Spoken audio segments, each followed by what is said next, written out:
आसपास हजारों की तादाद में भीड़ हो और गाड़ी की बोनट पर खड़ा होकर कोई भाषण दे रहा हो, समझ लीजिएगा वहां झारखंड का युवा टाइगर दहाड़ रहा है, जिनके भाषणों में सिर्फ स्थानीय मुद्दे, युवाओं को रोजगार, भाषा और अपने हक अधिकार की बातें होती है। भाषा विरोध की गूंज से पूरे झारखंड में एक नाम गूंजता है और वो नाम होता है जयराम महतो, टाइगर जयराम महतो। पोता विधायक लेकिन दादी का सब्जी बेचना, विधायक होने के बावजूद आज भी उसी पुरानी झोपड़ी में रहना, नंगे पांव सदन में जाना, वेतन का 75% हिस्सा दान कर देना, समय समय पर अपने वेतन से युवाओं की मदद करना, 1932 खतियान के आंदोलन की उपज और झारखंड के सबसे गरीब एमएलए डुमरी विधायक जयराम महतो की यही पहचान है। मां मजदूर आंदोलनकारी पिता के बेटे जयराम महतो की संपत्ति के नाम पर सिर्फ उनका आक्रामक अंदाज है।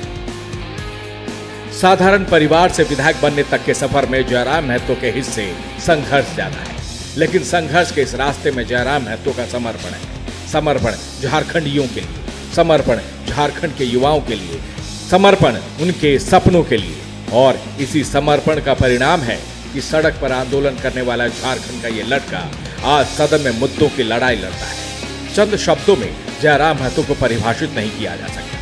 जयराम महतो से टाइगर जयराम महतो बनने में जिनके कई सालों का तप है, उसे भला चंद शब्दों में कैसे परिभाषित किया जा सकता है। कोयलांचल को टाइगर जयराम महतो ने करीब से देखा है। संघर्ष की शुरुआत इसी कोयलांचल की धरती से जयराम महतो ने की, और ये बेहद गौरव का पल है कि कोयलांचल की धरती पर नक्षत्र न्यूज कोयलांचल पर सबसे बड़ा संवाद कर रहा है। कोयलांचल कॉन्क्लेव में नक्षत्र परिवार जयराम महतो का अभिनंदन करता है, साथ ही साथ उनके उज्जवल भविष्य की भी कामना करता है।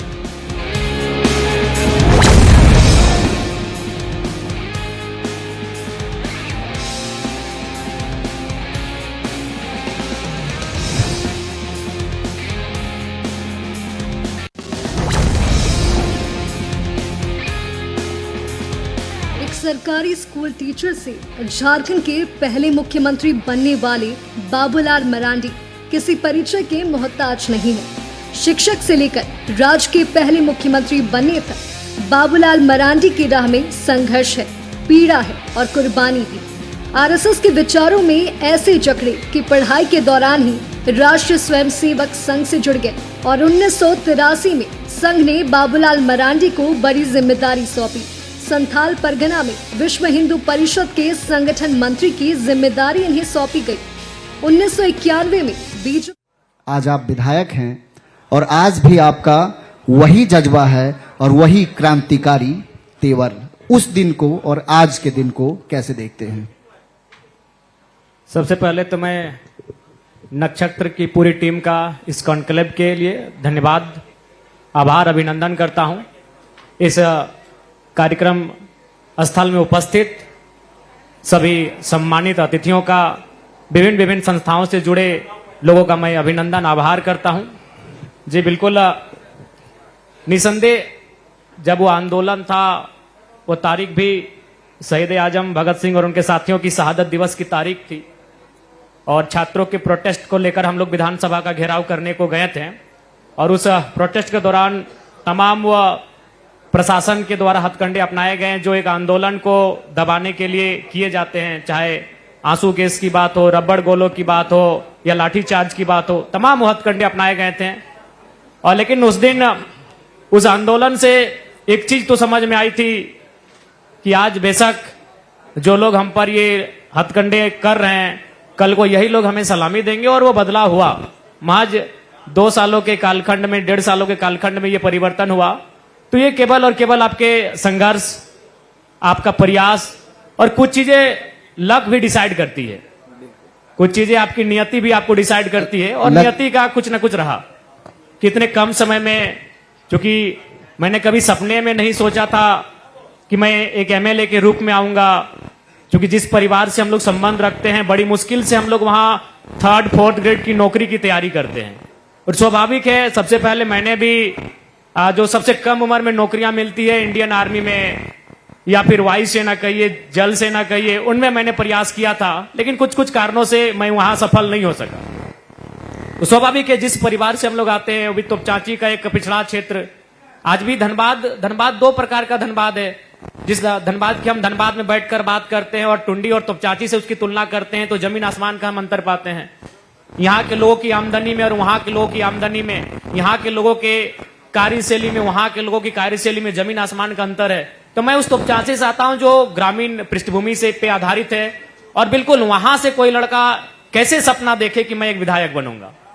वहां अगर तो उस तोपचाची से आखिरी बार कोई विधायक बना था तो शायद 1952 में टीकाराम मांझी बने थे। यानी उस प्रखंड से कोई माने विगत इतने दशकों से कोई विधायक नहीं बना जो कई सक्षम रहे, राजनीति में निपुण रहे, कई दशकों तक उन्होंने राजनीति में अपनी सेवाएं दी। तो एक नया लड़का जो कॉलेज में है वो कैसे सोचेगा कि मैं राजनीति में आकर सीधा विधायक बनूं। तो कहीं ना कहीं डेस्टिनी, नियति भी है, और उस नियति के कारण और संघर्ष भी रहा। संघर्ष तो इतना है कि लोग यकीन नहीं कर पाएंगे। आज 3-4 दिन हो गए हम नहाए नहीं है, इसलिए नहीं कि हमको ठंड लगता है, इसलिए कि मेरे पास समय नहीं है। अभी आपके इस कॉन्क्लेव से जाने के बाद लगभग हम 3 कार्यक्रम में जाएंगे, और बाकी लोगों का एक विधानसभा होता है, सबका एक क्षेत्र होता है, मेरा कोई एरिया नहीं है। हम लगभग एक दिन में औसत 4 से 5 विधानसभा, 3 जिला का हम विजिट करते हैं। तो संघर्ष मैंने किया है, और उस संघर्ष का परिणाम है आपके पता नहीं, आपके विजुअल में, टेलीविजन में जो लोग मुझे घर में बैठकर देखेंगे शायद मैं उन्हें सुंदर लगूं, लेकिन जो लोग सामने बैठे हैं वो बहुत करीब से मुझे देख रहे हैं, मेरे चेहरे के हाव भाव को देख रहे हैं। अभी राजेश भैया बैठे थे, कांग्रेस पार्टी के पूर्व प्रदेश अध्यक्ष, उन्होंने मिले और पहला शब्द यही था कि बहुत दुबले हो गए हो, बहुत कमजोर हो गए हो। तो ये मैंने कह सकते हैं कि मैंने अपने आप को इतना निछावर कर दिया है अपने कार्य के लिए, जनता की समस्याओं के समाधान के लिए, कि हमें समय नहीं मिलता है। और जी हां, आज झारखंड की राजनीति में पहला कोई विधायक होगा जो रेंटल रेसिडेंस में रहता है, किराए के आवास में रहता है। इसलिए वहां भी मेरा एक बहुत बड़ा विजन है, क्योंकि हम लोग झारखंड से आते हैं, इसीलिए कम से कम राष्ट्रीय, अगर हम बिहार के कोई विधायक होते या अन्य प्रदेशों के, तो शायद मेरे इस विचार की चर्चा पूरे प्रदेश में होती, और मेरा यह विचार मेरी लोग आलोचना कर सकते हैं, लेकिन मैं जिस विचार को अब रखने जा रहा हूं, अगर लोग उसका, खासकर पॉलिटिशियन अगर फॉलो कर ले, तो मेरा देश, मेरा राज्य 2 दिन बदल जाएगा। मैं इसलिए रेंटल रेसिडेंस में रहता हूं कि मैंने वचन दिया था कि मैं अपने जिला के बाहर 1 इंच जमीन नहीं खरीदूंगा। और मेरा जिला है धनबाद, मेरा संबंध है धनबाद जिला से, और मैं विधायक हूं गिरिडीह और बोकारो का। यानी मैं जहां से विधायक हूं, डुमरी असेंबली है, वो आधा हिस्सा पड़ता है गिरिडीह जिला में और आधा हिस्सा पड़ता है बोकारो जिले में। और मैंने वचन दिया था कि मैं अपने जिले से बाहर 1 इंच जमीन नहीं खरीदूंगा। इसलिए हिस्ट्री में पहला विधायक एक मैंने भाड़े के आवास में रहता है, यह भी आपने पहली बार सुना होगा। तो मैं जनता के सेवा में, जनता के समस्याओं के समाधान में इतना मैंने निपुण रहना चाहता हूं, इतना मैं फोकस करता हूं कि मुझे अपने लिए समय नहीं मिल पाता है। अब तो अपना घर जाते हैं तो बेगाना सा लगता है। तो बिल्कुल आपने जो सवाल किया उसके पीछे कई कारण है इतने कम समय में विधायक बनने का। उसमें एक कारण मेरी मेहनत, मेरा संघर्ष, मेरा, और दूसरा मैं मानता हूं कि नियति का खेल है। जयराम जी, जिन मुद्दों को लेकर आप आगे बढ़े, क्या वे मुद्दे आज भी बरकरार हैं? हाँ, बिल्कुल वो मुद्दे आज भी बरकरार हैं। चाहे वो मुद्दा स्थानीय नीति का हो, विस्थापन का हो, पलायन का हो, या हमारे राज्य के तमाम लोगों की समस्याओं का, इस राज्य की आइडेंटिटी का हो, मैं उस मुद्दे को लेकर हमेशा मुखर रहा हूं। चाहे विधानसभा में मेरे प्रश्न हो या मेरा कोई भी विषय जो विधानसभा के माध्यम से पटल पर रखा जाता है, मैं उन्हीं विषयों को वहां रखता हूं जो इस राज्य के ज्वलंत मुद्दे हैं और जिनका समाधान इस राज्य को करना चाहिए। जयराम महतो से खिलाड़ियों को अगर देखें तो खासकर युवाओं को खासकर उम्मीद रही कि भाई जयराम आएंगे तो कुछ ऐसा करेंगे जो लगेगा कि खिलाड़ियों के लिए बेहतर है या युवाओं के लिए बेहतर है। उस क्षेत्र में आपने क्या काम किया अब तक? देखिए, उस क्षेत्र में मैंने कई ऐसे खिलाड़ी रहे जिनको अपनी निजी सैलरी से अन्य प्रदेशों में, अन्य देशों में जाने के लिए मैंने सहयोग किया। मैंने कई ऐसे कार्यक्रमों के माध्यम से उन्हें प्रोत्साहित किया और रिजल्ट दिया। आज ही मैं एक नौजवान से मिलकर आया हूं जो साउथ अफ्रीका से मेडल लेकर आए हैं। कई ऐसी बहनें हैं जो उत्तर प्रदेश, अन्य प्रदेशों से मेडल लेकर आई हैं। तो व्यक्तिगत रूप से मैं पूरी तरह से फोकस करता हूं कि युवाओं का, चूंकि मैं मानता हूं कि युवा इस राज्य की, इस देश की रीढ़ है, वो हमारे भविष्य हैं। अगर वो निखरेंगे तो हमारा देश निखरेगा, हमारा राज्य निखरेगा। तो वहां जो भी प्रयास मुझे करने होते हैं, और एक विधायक होने के नाते सबसे पहले उनके लिए, अगर युवा है और खेल है तो खेल का मैदान होना चाहिए। तो मैंने लगातार प्रयास किया है कि मेरे क्षेत्र में बेहतर खेल के मैदान हो, जिनमें उन्हें खेलने के लिए एक प्लेटफॉर्म मिल सके। उसके बाद मैंने विधानसभा में भी एक सवाल किया था कि जिस प्रकार कोई अगर अंतर्राष्ट्रीय लेवल पर देश का प्रतिनिधित्व करता है या कोई राज्य का कोई खिलाड़ी अंतर्राष्ट्रीय लेवल पर जाकर अपने राज्य का मान सम्मान बढ़ाता है, तो राज्य की सरकारें उन्हें डीएसपी के ओहदे से नवाजती है। जैसे अभी आप देखते होंगे मोहम्मद सिराज जो भारतीय टीम के तेज गेंदबाज है, लेकिन वो अपने स्टेट के डीएसपी भी हैं। अभी महिला वर्ल्ड कप जो विजयी रही दीप्ति शर्मा, शायद उन्हें भी डीएसपी के रैंक से नवाजा गया। तो मैंने भी सदन में यह सवाल उठाया कि कम से कम जो झारखंड को रिप्रेजेंट करते हैं उन्हें कम से कम सब इंस्पेक्टर के रैंक से ओहदे से नवाजा जाए, ताकि खेल के प्रति युवाओं का जो जोश है वो दुगना होगा। विधानसभा में आपको ऐसा नहीं लगता है कि जिस तरीके से आप तैयारी करके गए थे, एक ही सीट पर आप खुद अपनी सीट सिर्फ जीत कर आ पाए, इसके पीछे क्या कमी नजर आई आपको? स्ट्रेटेजिकली कहीं चूके आप? ना, बिल्कुल बहुत सारी चूक रही। क्योंकि सबसे पहला बात काफी कम समय था, और कम समय रहने का भी कारण यही था कि उसमें दोषी हम खुद को ही मानते हैं। चूंकि ये बातें अभी मैं सार्वजनिक नहीं कर सकता हूं। हमें स्पष्ट रात 11-12 बज रहा था, दिल्ली की एक टीम हमारे डुमरी में आकर बैठी थी और हमें गठबंधन के लिए फोर्स कर रही थी कि भाई आप गठबंधन को मान जाइए। हमने कहा नहीं सर, इस बार तो हम लोग ठाने हैं कि हम लोग आंक लेंगे कि झारखंड में कोई नई राजनीति की संभावना है या नहीं है।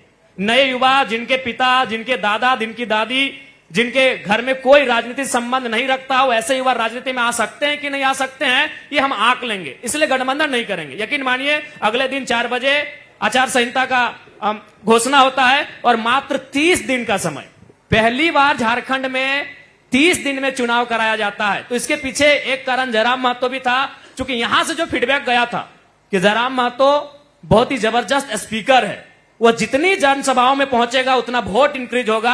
आप ऐसा कुछ कीजिए कि इस लड़के को एज ए स्पीकर कहीं जाने ही मत दीजिए, इसका वोट का परसेंटेज गिर जाएगा। मतलब चुनाव आयोग पर आप आरोप लगा रहे हैं? नहीं, चुनाव आयोग तो आज निष्पक्ष रहा कहां, ये तो पूरा देश जानता है, पूरे राज्य जानता है वो निष्पक्ष रहा कहां। तो ये एक मेरी सच्चाई है, मेरी आप बीती है। मैं सार्वजनिक मंच पर हूं, इसलिए मैं डायरेक्ट नहीं कह सकता हूं, लेकिन मेरा मानना है उस रात को अगर हम गठबंधन धर्म को स्वीकार या मान लेते तो शायद इस बार भी चुनाव 4 या 5 चरण में होता। चूंकि 2019 का चुनाव आप भी जानते हैं 5 चरणों में हुआ था, इस बार का चुनाव मात्र 2 चरणों में हुआ। अगर 5 चरण में होता तो मैं गारंटी देता हूं और 2-4 सीटें हमारी बढ़ती। चूंकि मुझे अपने शब्दों पर, मुझे अपने भाषणों पर पूरा भरोसा था कि मैं अगर जनता से कनेक्ट हो जाऊंगा तो वोट में इजाफा होगा। अच्छा जयराम अब जी, क्या लगता है कि अब जो है गठबंधन की ओर जाएंगे, चूंकि आपने अपना आकलन कर मैंने लिया? 1 साल का अनुभव किया। अगर सिद्धांत की बात करूंगा तो गठबंधन में नहीं जाना चाहिए, लेकिन अगर मैं अपने जनता की बात करूंगा, जिस जनता ने मुझे चुना है, जिस जनता ने मुझे चुना नहीं है, पसीना बहाकर उन्होंने एक रुपये इकट्ठे करके उन्होंने साग सब्जियां, और अभी भी कई ऐसे क्षेत्र हैं जहां चावल अभी भी जमा है, जो उन्होंने चुनाव के टाइम दिया था चंदा के रूप में कि इस चावल को बेच के पैसा इकट्ठा कीजिए, अभी कई क्षेत्र में। तो जिन्होंने मुझे चुना है, अगर मैं उनकी सोचूं तो सिद्धांत एक तरफ, सत्ता एक तरफ। तो मैं अगर अपने लिए सोचूं तो सिद्धांत होना चाहिए, और जनता के लिए सोचूं तो सत्ता होना चाहिए। तो इसका अर्थ है मोदी या हेमंत, किसे चुनेंगे?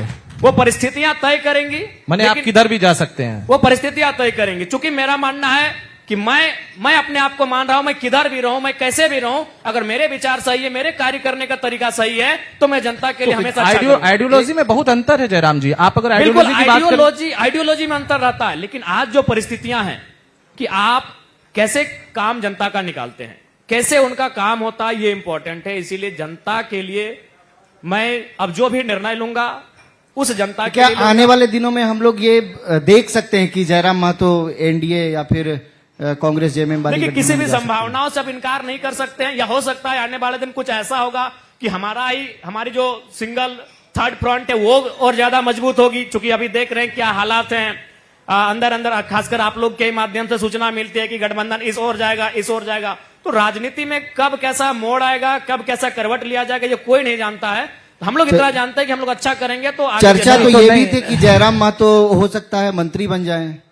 नया जो गठबंधन का एक फॉर्मूला आया था उसमें संभवतः आप मंत्री बन जाएंगे, खैर ऐसा चर्चा जेएमएम में शामिल हो जाएंगे। नहीं, ऐसा शामिल किसी में नहीं आपको रात को 12 बजे फोन आया था, ऐसा कुछ क्या? नहीं, ऐसा फोन नहीं आया था। जो आया था विधानसभा चुनाव से पहले आया था, लोकसभा चुनाव के बाद आया था। चूंकि लोकसभा चुनाव तक लोगों को यही लगता था कि वोट में, भीड़ में और भाषण में अंतर होता है, लेकिन मैंने ये साबित कर दिया कि भीड़ भाषण को वोट में तब्दील किया जा सकता है। उसके बाद लोगों ने मुझे सीरियस लिया, राज्यसभा तक का भी हमें सीट ऑफर किया था, लेकिन हमने वही कहा कि हम झारखंड की राजनीति में एक पैटर्न सेट करना चाहते हैं कि भाई कोई आम लड़का, पढ़ा लिखा, तेज, काबिल, होनहार लड़का राजनीति में अगर आए तो जयराम महतो का रास्ता खोलना होगा। मैंने रास्ता खोल दिया। तो थर्ड फ्रंट की शुरुआत क्यों नहीं कर रहे हैं? थर्ड फ्रंट की एक शुरुआत कर लीजिए, आप उसके मुखिया हो जाइए, लोगों जी को बिल्कुल, जोड़िए। अभी समय है और हम लोग उस पर भी आगे सोचेंगे। यानी ये जो आप बातें कह रहे हैं, तो क्या आने वाले दिनों में जो राज्यसभा का ऑफर आपको हुआ था, क्या भारतीय जनता पार्टी की तरफ से? छोड़िए, वो सब सार्वजनिक नहीं किया जाए, ठीक है। कुछ बताइएगा तभी ना लोग भी देखेंगे। बस इतना जानिए कि राज्यसभा, जाहिर सी बात है, केंद्रीय पार्टियां ही आपको ऑफर करेंगी राज्यसभा से लेकर। और आपको और एक जानकारी बता दे, धनबाद और गिरिडीह तो हमको चुनने का ऑफर था। चुनने का ऑफर हाँ, था। चुन लीजिए कि धनबाद बहुत लोकसभा बड़ी बात लड़ेगा। कह रहे हैं मंच पर। बिल्कुल, ये बहुत बड़ी बात है कि और शायद पहली बार भी। हाँ, एक मैंने 28-29 साल का लड़का, उसे नेशनल पार्टियां कह रही है कि आप लोकसभा चुन लीजिए। और अगर हम चुन लेते तो हो सके आज हम धनबाद, एक पार्टी से धनबाद और गिरिडीह और एक पार्टी से हजारीबाग और रांची, मैंने दोनों राष्ट्रीय पार्टियों ने ऑफर दो कर दिया। राष्ट्रीय पार्टी का हमें ऑफर था। एक पार्टी से कि आप धनबाद गिरिडीह में किसको सेलेक्ट करते हैं, और एक पार्टी से रांची और हजारीबाग में सेलेक्ट। जनता समझ गई कोई किसने ऑफर अब किया जनता, खैर जनता बहुत जागरूक है, जनता को नहीं, लेकिन दीजिए। अब जयराम जी पूरी तरह से समझदार हैं, अब देख सुनकर सब चीज समझेंगे, अब वो करेंगे मुझे लगता है। जयराम जी के बारे में कहा जाता है कि अब वो परिपक्व हो रहे हैं। होना पड़ता है, परिस्थितियां आपको बना देती हैं। जयराम जी, कई बातें जो आप कहते हैं वो बहुत व्यवहारिक नहीं लगता है, लेकिन आप कोशिश करते हैं कि उसे व्यवहारिकता में ले आए। जैसे आपने कहा कि विधानसभा की तरफ से, जो आप चूंकि विधानसभा के सदस्य हैं, विधायक हैं, आपको एक आवास का भी ऑफर हुआ था। आपने बोला मुझे वो आवास नहीं चाहिए, वो आवास को अगर के बदले अगर पैसा मिलता है तो छात्रवृत्ति की पैसा जो है वो छात्रों को दे दी जाए। आप बोले कि आजीवन बिना चप्पल के सदन में जाएंगे। आप जाते हैं, अभी तक तो जा रहे हैं, अब भविष्य का पता नहीं, लेकिन ये दो बातें, ये व्यवहारिक तो नहीं लगता है, लेकिन आप व्यवहारिकता में बदलने की कोशिश जरूर कर रहे हैं। भला कौन विधायक आवास नहीं लेगा? नहीं, मैंने बिल्कुल आज भी कह रहा हूं, इस मंच से कह रहा हूं, चूंकि आवास का निर्णय लेना माननीय मुख्यमंत्री अथवा विधानसभा अध्यक्ष महोदय का होता है, तो मेरी बात जाहिर से उन तक जाएगी। तो वह बिल्कुल, अगर वह मेरे आवास का नीलाम करना चाहे तो मैं बिल्कुल उन्हें नहीं रोकूंगा। और मैं बिल्कुल, लेकिन अगर आवास मुझे अलॉट हो चुका है, आवास नंबर 14 है, अगर मैं उस आवास में जाऊंगा तो निस्संदेह मैं अपने क्षेत्र के, अपने आसपास के ऐसे युवा जो रांची में रह के पढ़ाई करते हैं, मैं उन्हें आमंत्रित करता हूं कि मेरे आवास में आकर रहें, अनुशासन के साथ रहें और बिल्कुल मेरे आवास की देखभाल करें। देखभाल नहीं करें, बल्कि आप वहां रह के पढ़ाई करें। तो आप वहां रहेंगे? नहीं रहेंगे? आप रहेंगे ही? हम लोग तो 10 दिन में एक बार जाएंगे। जो विधानसभा की मीटिंग होती है, हम लोग 10 दिन में एक बार अरे जाएंगे। शादी कीजिएगा तो जाइएगा ना वहां फिर। नहीं, फिर भी हम लोग तो 10 दिन में जाएंगे। अपना क्षेत्र है, अब क्षेत्र को छोड़ के तो हम लोग नहीं जा सकते हैं। नहीं, अगर पत्नी का डिमांड हो गया मैंने तो पत्नी को भी पत्नी का उसी घर में डिमांड हो रखेंगे, पत्नी को भी उसी घर में रखेंगे, वहां नहीं लेके जाएंगे? नहीं, जाहिर सी बात है, अगर मान के चलिए हम लोग का विवाह भी होता है तो मान हमारे लीजिए साथ क्यों? साथ हमारे साथ साथ हमारी पत्नी को भी ट्रेवल करना होगा। जाहिर सी बात है, अगर हम धनबाद में रहे, हम गिरिडीह में रहे, तो वो वहां रहेंगे, और फिर अगर हम रांची गए तो हमारे साथ उनको भी रांची जाना होगा। तो ऐसा नहीं, हम नहीं, आपकी विचारधारा बहुत क्रांतिकारी है। संभव है कि उसी विचारधारा की एडजस्ट कोई- कर पाएंगे? एडजस्ट कर पाएंगे आप? देखिए, सही बात आप बोले, इसीलिए मैं आपको बता रहा हूं, जनरली खासकर हम जिस समाज से आते हैं, अगर वहां कोई लड़का हो या लड़की हो, अगर वह कोई 3rd या 4th ग्रेड की नौकरी में ज्वाइन कर लेता है तो उसके रिश्ते आने शुरू हो जाते हैं। लेकिन सोचिए, विधायक बनने के बाद अभी तक चर्चा नहीं हुआ है। तो सब इस चीज को जानते हैं। मैं आपकी सच्चाई बता रहा हूं। मैं जिस समाज से आता हूं, एक अति पिछड़ा कृषक समाज, प्राचीन में आदिवासियत का दर्जा रखने वाला, तो हम लोग जिस समाज से आते हैं, अगर कोई लड़का अथवा लड़की जो 25 साल का हो, 30 साल का हो, विवाह की उम्र का हो, उसने नया नया नौकरी भी अगर हासिल किया हो, जो 3rd और 4th ग्रेड का हो, ग्रुप डी का हो, तो कम से कम 4 रिश्ते आ जाते हैं, मैंने उसका ज्वाइनिंग के 1 महीना के अंदर।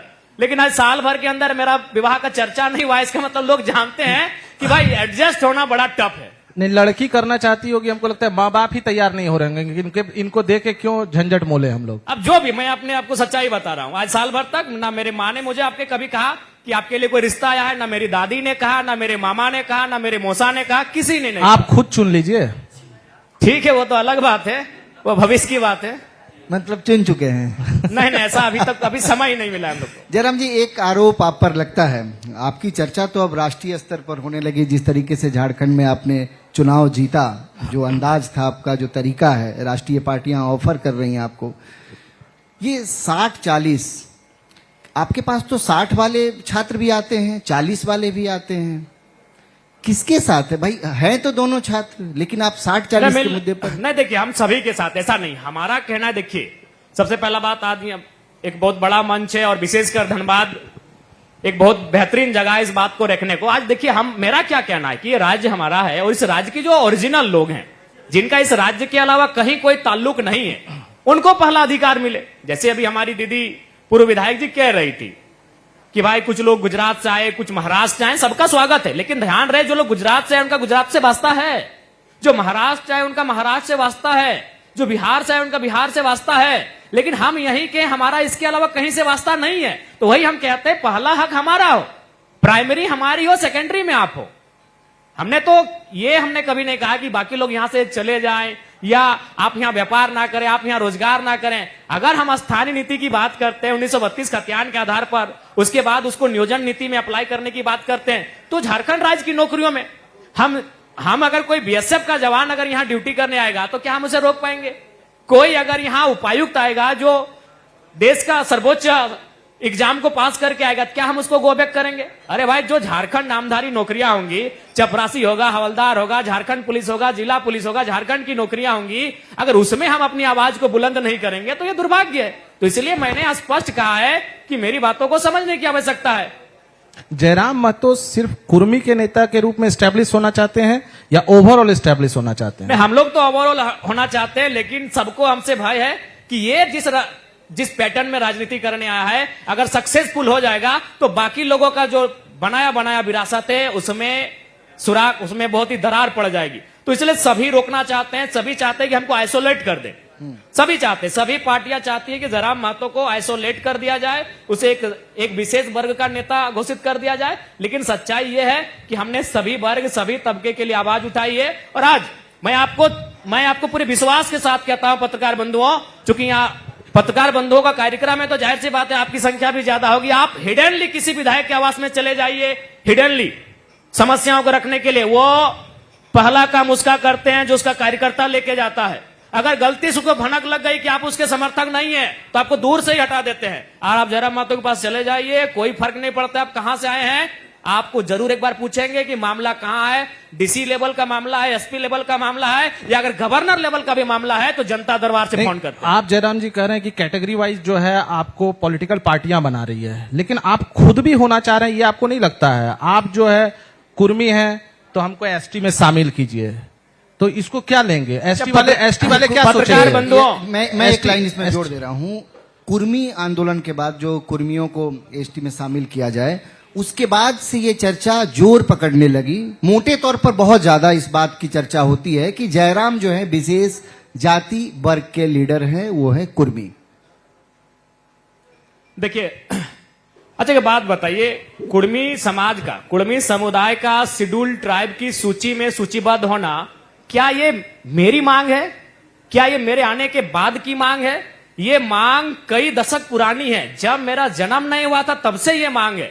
और हमें तो लगता है कोयलांचल से बेहतर कोई नहीं जान पाएगा कि कुर्मी को एसटी से क्यों हटाया गया। कोयलांचल के बंधुओं, आज आपके पास समय है, क्योंकि हमें लगता है कि 50 साल बाद पता नहीं इतिहास को धुंधला कर दिया जाएगा। आज भी आप जाके सर्वे कर लीजिए, कोयला की जितनी जमीनें हैं, मैं पूरे विश्वास के साथ कहता हूं 50% अकेले कुर्मियों की जमीन पर होगी। वो तो झारखंड में सबसे ज्यादा जमीन के होल्डर कुर्मी, तो रीजन वही था, उनको ट्राइबल, बिल्कुल ट्राइब, मैं 50 ही कह रहा हूं, शायद संख्या बढ़ सकती है। और चूंकि आप कोयलांचल में पता नहीं 50 साल बाद इतिहास को कैसे तोड़ मड़ोड़ कर पेश किया जाएगा, तो रीजन वही था, उनको शेड्यूल ट्राइब से हटाने का रीजन यही था, खनिज संपदा मैक्सिमम उनकी जमीनों पर।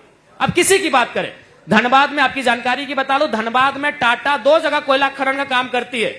अभी जाके और अब कल से ही सर्वे कीजिए, 95% जमीन अधिग्रहण कुर्मियों को है, टाटा जमाडोबा, टाटा सिजवा। 2 एग्जाम्पल, टाटा धनबाद जिले में 2 ही जगह कोयला खनन का काम करती है और 95% जमीन मैं कह रहा हूं, हो सके 10-20 ऊपर नीचे आप कर सकते सर्वे में, वो कुर्मियों की जमीन है। मेन रीजन यही था।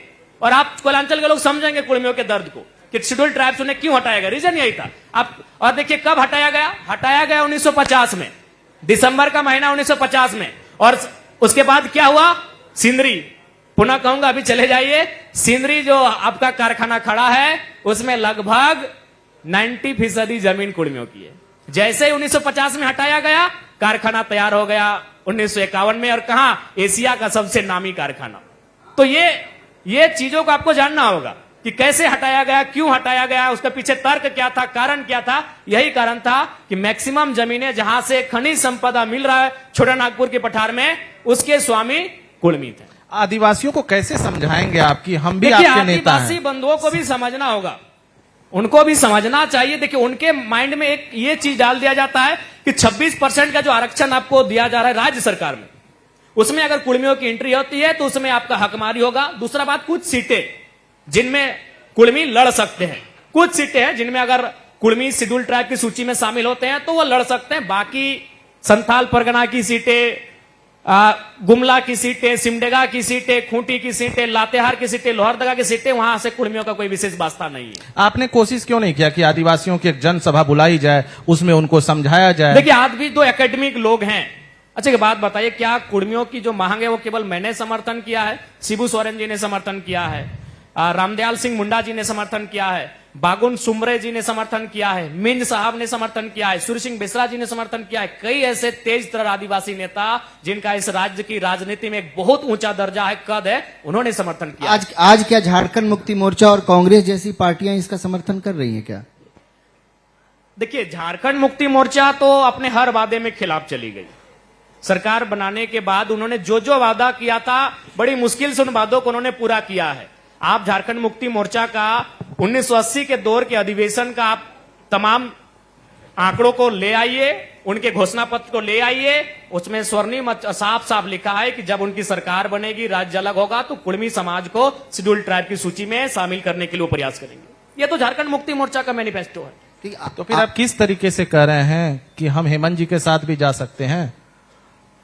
नहीं, ये हमने तो आपको एग्जैक्ट नहीं कहा है। हमने ये दोनों में से कोई को चुन सकता है कि परिस्थितियां देखी जाएंगी। अब वो परिस्थितियां होंगी भी, नहीं भी होंगी, ये जरूरी नहीं कि वो परिस्थितियां मेरे सामने आ ही जाएंगी, नहीं भी हो मतलब सकती। ये संभावना है, राजनीति संभावना, राजनीति में संभावना है, राजनीति संभावना खेले, राजनीति संभावना। अच्छा, जयराम बिहार भी चले जाते हैं, खान सर के क्यों नहीं जाएंगे? हाँ, तो वही जानना चाहते हैं क्यों जा रहे हैं? क्यों नहीं जाएंगे? यहाँ एक सीट पर हम सिमटे हैं, बिहार भी आप खोजना चाह रहे हैं, कैसे आप कर हम पाएंगे? वहां अगर कोई हमें प्रचार के लिए बुलाए, हमें लगा कि व्यक्ति अच्छा है, जैसा हम झारखंड में खान सर ने कहा या विपिन सर ने कहा? विपिन सर बेचारे मिलने आए थे यहाँ? हाँ बिल्कुल, कहाँ? हमारे रांची आवास मिलने आए।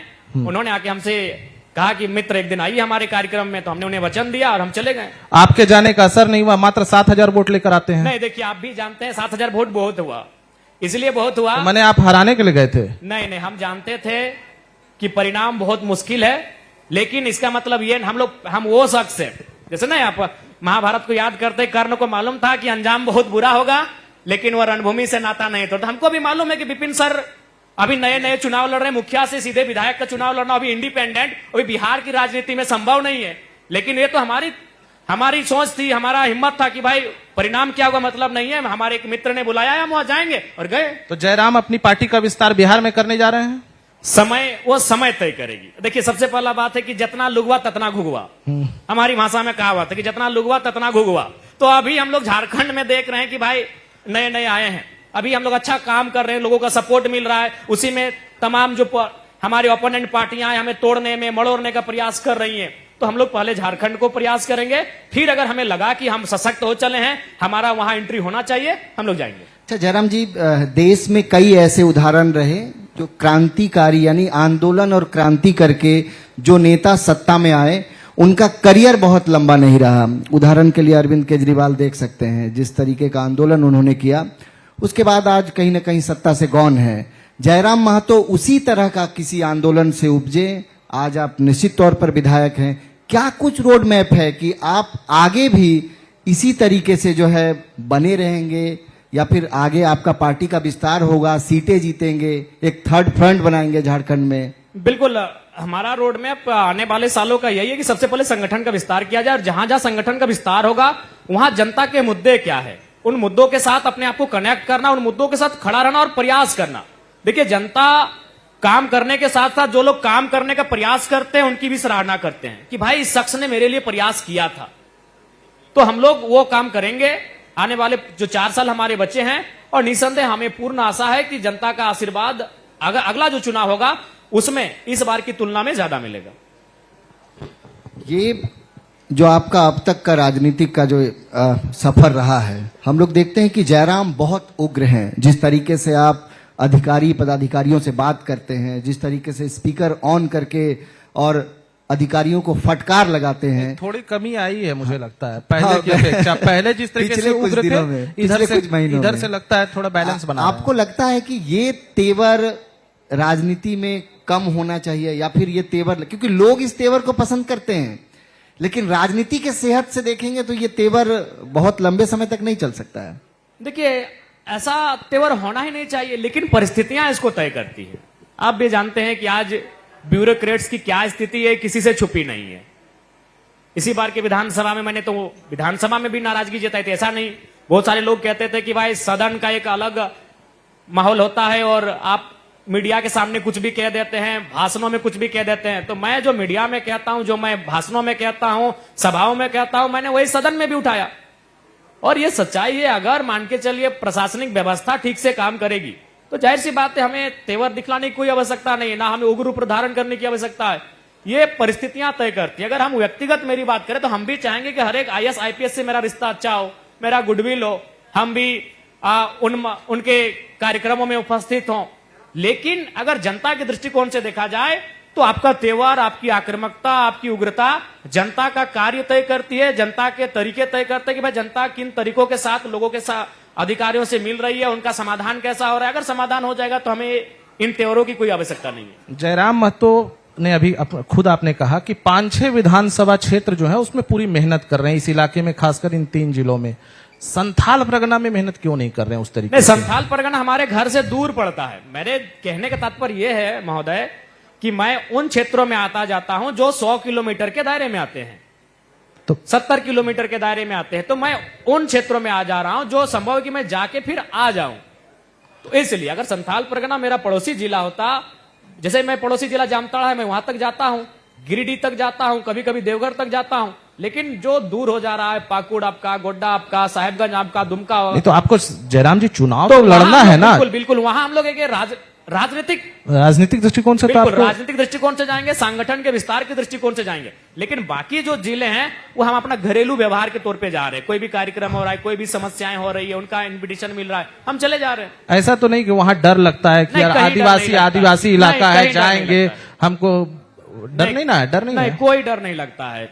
क्यों डरेंगे भाई? हम लोग विचारों की जो बात है हम लोग स्पष्ट कहते हैं। किसी को वो पसंद करना होता है, किसी को नापसंद करना होता है। डरने की कोई बात अच्छा जयराम जी, एक आरोप आप पर लगा, मैं इसको ऐसे जोड़ करके देखता हूं, जैसे केजरीवाल का उदय हुआ था, उन पर आरोप लगा कि शुरुआत में आंदोलन के समय के जो साथी थे उनको उन्होंने छोड़ दिया। सब कोई, पूरी दुनिया ने देखा, देश ने देखा। आप पर भी आरोप लगा कि जो संघर्ष था, संघर्ष के कई साथी आपके साथ थे, आज वो लोग नहीं हैं। आरोप लगाकर वो पार्टी से जुदा हो गए। आरोप लगा कि पार्टी में जयराम महतो जो है 1 मैन आर्मी वाला शो जो है वो चलाते हैं। कैसे इन आरोपों को खारिज करेंगे? नहीं, देखिए, सबसे पहला बात, हमने कभी, आज किसी से पूछ लीजिए, हम लोग 1 मैन शो जैसा कोई नहीं है। हाँ, ये सच्चाई है कि जनता जयराम महतो को जानती है और मानती है। अगर वह किसी भी विधानसभा में वोट करने जा रही है तो जयराम महतो को नाम को लेकर जा रही है, उसके चिन्ह को लेकर जा रही है, और वहां के नेता से पहले वो जान रहे हैं कि हम जयराम को वोट कर रहे हैं। ये सच्चाई है। लेकिन हमने कभी 1 मैन शो या फिर पार्टी में एकला पद्धति, ऐसा कोई रूल नहीं है। हम लोग सबकी सुनते हैं और सबके अनुसार काम करते हैं। और दूसरा बात जो आपने इंपॉर्टेंट कहा कि हमारे पुराने साथी छूट गए। पहला बात है, वो आंदोलन जब स्टार्ट हुआ था तो उसमें आजसू के भी नौजवान आए थे, बीजेपी के भी नौजवान आए थे, कांग्रेस जेएमएम के भी नौजवान आए थे, और सब मिलकर उस आंदोलन को किए थे। उसके बाद जब उनको लगा कि हम लोग राजनीतिक प्लेटफॉर्म में आने लगे हैं तो जाहिर सी बात है जिस राजनीतिक दल से उनका संबंध था वो वापस चले गए, एक आध को छोड़कर। तो मैक्सिमम यही कारण था। बाकी वो कोई ऐसा नहीं था कि वो मतलब संघर्ष के साथ, वो उनके साथ किसी न किसी पार्टी या किसी आइडियोलॉजी का टेक भी था। आप आजसू की बात कर रहे हैं, सुदेश महतो को कहां देखते हैं? फिलहाल तो 5 साल उनको संघर्ष करते हुए देख रहे हैं। तो संघर्ष में तो आप हैं, ठीक है, वो लंबे दौर के हैं, लेकिन एक वो भी हैं, एक आप भी हैं। देखिए, संघर्ष सबको करना चाहिए, लोकतंत्र की खूबसूरती है। सब अपना काम करे, सब संघर्ष करे, जनता के बीच जाए। और जनता को तय करना होगा कि भाई वो किनके साथ जाएंगे। बात होती है कभी सुदेश जी से? नहीं, ईमानदारी से कहें, उनसे आज तक कभी टेलीफोनिक बात नहीं हुई। बस एक बार कांके में अनिल टाइगर जी की हत्या के दिन वो मिले थे, लगभग 10 फीट की दूरी थी। मैंने उनको प्रणाम सलाम किया। जो मेरा मैंने रहा है कि मैं चाहे वो किसी दल के रहे, हमसे अगर आयु में बड़े हैं, मैं उनको प्रणाम सलाम करता हूं। हालांकि बाद में सोशल मीडिया में वो गलत तरीके से उस फोटो को प्रेजेंट करते हैं, उनके समर्थक अलग बात है। कोई भी मेरे सामने आता है अगर मुझसे आयु में बड़ा है, कहा नहीं जाता तो, है- नहीं तो दोनों लोग एक हो सकते हैं क्या? कुर्मी को मजबूती मिल जाएगी, ऐसा क्या हो दोनों एक सकता हो है? सकते हैं? नहीं देखिए, ऐसी इन सब कोई ऐसे बातों पे चर्चा नहीं हुई है। और भविष्य में क्या होगा, भविष्य के घर कहा में जाता मैंने है कि आप आप हर ऑप्शन हैं। चीज के लिए तैयार है। एक बात मैं देख रहा हूं, जो जयराम पहले चुनाव लड़ने गए थे वो अलग थे, और अब जयराम को परिस्थिति ने अलग बना दिया। सुदेश जी हैं तो परिस्थिति आएगी तो देख लेंगे, मोदी जी हैं तो परिस्थिति आएगी तो देख लेंगे, हेमंत जी पर भी वही। तो मैंने एकदम जयराम बिल्कुल बदल से गए हैं। नहीं देखिए, वो जयराम जो विधायक नहीं था और ये जयराम जो आज विधायक है, इसमें अंतर है। लोगों की अपेक्षाएं हैं, लोगों की उम्मीदें हैं, लोग अपनी उम्मीदों को लेकर आते हैं और वो चाहते हैं कि हमारी समस्याओं का समाधान हो। और जब उस समस्याओं का समाधान करने के लिए हम प्रयास करते हैं तो बहुत सारी व्यवधान आते हैं, बहुत सारी रुकावटें आती हैं, बहुत सारी समस्याएं और आती हैं। तो इसलिए विगत 1 सालों में मुझे वो सारी चीजें मैंने सीखा, मैंने अनुभव किया, और उसी के आधार पर मैं ये कह रहा हूं कि परिस्थितियां ही तय करेंगी। ये कहा जाता है कि सुदेश जी का ऑप्शन जो है वो जयराम महतो है। नहीं देखिए, दोनों की राजनीति में भिन्नता है। वो शायद विधायक जीते और उसी समय राज्य अलग हुआ, और उस समय किसी को पूर्ण बहुमत नहीं मिला था। वह मंत्री बन के शायद उनका परिचय हुआ इस राज्य में, उसके बाद उनका संगठन का विस्तार हुआ। लेकिन मेरी उत्पत्ति एक अन्य प्लेटफॉर्म में हुई है, अन्य तरीके से हुई है। तो बहुत सारा अंतर है। ऊपर से हमारी आयु में उनकी आयु में 2 दशकों का अंतर है, और उस समय की राजनीति में और आज की राजनीति में बहुत सारा अंतर है। अच्छा, एक आखिरी सवाल, उसके बाद इस सेशन को खत्म करेंगे। सवाल यह है कि जयराम महतो को अगर बड़ा नेता बनना है और कई विधानसभा क्षेत्रों को जीतना है, पार्टी को विस्तार करना है, तो केवल कुर्मियों के सहारे नहीं होगा, आपको दूसरे समाज में भी जाना होगा। खास करके ट्राइबल्स वोटर जो है उनको भी लुभाना होगा, उनके बीच भी जाना होगा, उनका प्यार को भी पाना होगा। तो इसका रोड मैप क्या कुछ है? देखिए, सबसे पहला बात, रोड मैप तो हर चीज का है और उसके लिए संगठन लगातार काम कर रही है। लेकिन यह भी आपको मानना हो कि हमारा जो रोड मैप है, हमारा जो सोचने का तरीका है, हमारा जो करने का तरीका है, उनसे तो भाई वो हमसे प्रभावशाली हैं। जो अन्य राजनीतिक दलें हैं वो कई दशक पुरानी पार्टियां हैं। तो जाहिर सी बात है, हम जितना सोचते हैं, हम जितना करने की सोचते हैं, वो उससे ज्यादा हमें नुकसान करने की सोचते हैं। तो आप ये भी सोचना होगा कि वो उसी समय हमारे नुकसान के बारे में सोचते हैं। तो इसलिए हम लोग तो, अच्छा एक बात बताए, सदन में मैंने जो भी मामला उठाया, इसी बार सदन में मैंने अवैध कोयला, अवैध बालू, छात्रवृत्ति, कई मुद्दों को उठाया। तो क्या वो केवल कुर्मियों का मुद्दा है या पूरे राज्य का मुद्दा है या सभी का मुद्दा है? तो मैं जिन मुद्दों को सदन में रखता हूं, जिन मुद्दों को लेकर मैं संघर्ष करता हूं, किसी एक समाज का मुद्दा नहीं है, वो सभी का मुद्दा है। और हमें लगता है कि समय के साथ राज्य के सभी वर्ग के लोग इस बात को समझेंगे कि यह नौजवान जिस मुद्दों को लेकर आवाज देता है, जिस मुद्दों को लेकर लड़ता है, वो सभी के मुद्दे हैं। चलिए, बहुत बहुत शुक्रिया हमसे बातचीत करने के लिए। और कोयलांचल के इस कॉन्क्लेव में आप हमारे साथ मंच साझा की, आपने अपनी बात रखी, बहुत बेबाकी से बहुत सारी चीजों का जवाब दिया, और बहुत कुछ ऐसी बातें जो आज तक आपने कहीं नहीं की थी वो नक्षत्र न्यूज के इस मंच पर रखा। बेहद शुक्रिया इस कार्यक्रम में शामिल होने के लिए। जयराम महतो जी। बिल्कुल, पुनः नक्षत्र न्यूज के तमाम सहयोगियों का, इनके तमाम पदाधिकारियों का, सभी का मैं आभार अभिनंदन व्यक्त करता हूं, जिन्होंने इस कार्यक्रम के लिए मुझे बतौर अतिथि आमंत्रित किया। तहे दिल से मैं आप सभी का आभार अभिनंदन। बेहद